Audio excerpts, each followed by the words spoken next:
կնիկ, մայր, քույր, դուստր, տալ, դեքորկի, ոնց ես հասցնում, համել ապրես, արտանում ես առավոտը շուտ, արտանցնում երեխեքին, նախաճաշ, այդ ընթացքում մի հատ կոֆե բեր այ կնիկ, երեխեքին ճանապարհում ես դպրոց, դու ինքդ գնում ես աշխատանքի, ընդեղից վերադառնում ես գնում ես շուկա առևտուրով, գալիս ես տուն, ճաշ, լվաց, կարթուկ, այդ ընթացքում մի հատ կոֆե բեր այ կնիկ, երեխեքի հետ դասերը պատրաստում ես, տան բոլոր հոգսերը հոգում ես, երբ բոլորին քնացնում ես, հիշում ես, որ թույլ սեռի ներկայացուցիչ ես, որ կին ես, ու առավոտյան սիրելի կին, անակնկալ ունես,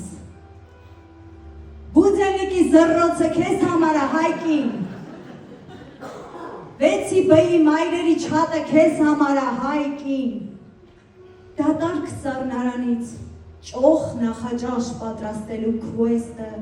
քեզ համար է հայ կին, մի հատ կոֆե բեր, արտահայտությունը քեզ համար է այ կնիկ, ու դու դեռ պետք է հասցնես թույլ լինել, չնայած տղամարդիկ քեզ սիրում են ավելի շատ խնամված մաշկի, լավ կազմվածքի համար, թեպետ ժողովուրդ ջան, մտածում եմ այն տղամարդիկ, ովքեր իրենց կանանց մեջ գնահատում են ավելի շատ նուարդին, այլ ոչ թե շամիրամին, հարալեզների կարիք չեն ունենա, բարև բիզնես woman կին, դու հիմա լիքը աշխատողներ ունես, բիզնես ունես, բայց քչերը գիտեն,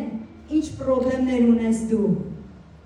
հարևանին, բարեկամին ապացուցելու, որ Զեյթունում այդ ավտոն առել ես, դու քո խելքով ես առել, ոչ թե մեղքով,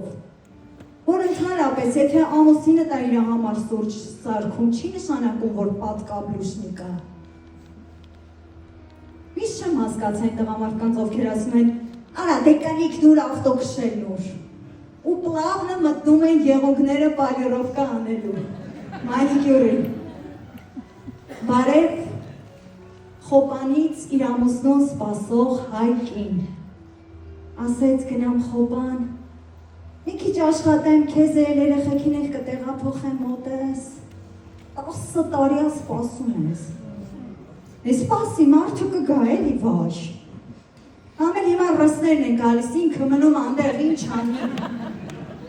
ինչ գիտես ում համար գնացել էր, նա էլ չի եկել արդեն, ինչ անես, ների ու գրկի նրան հայկին, որովհետև դու ուժեղ ես,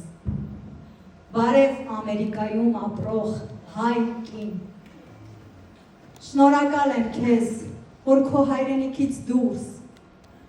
հայ զավակ ես մեծացնում, հայկական ոգով,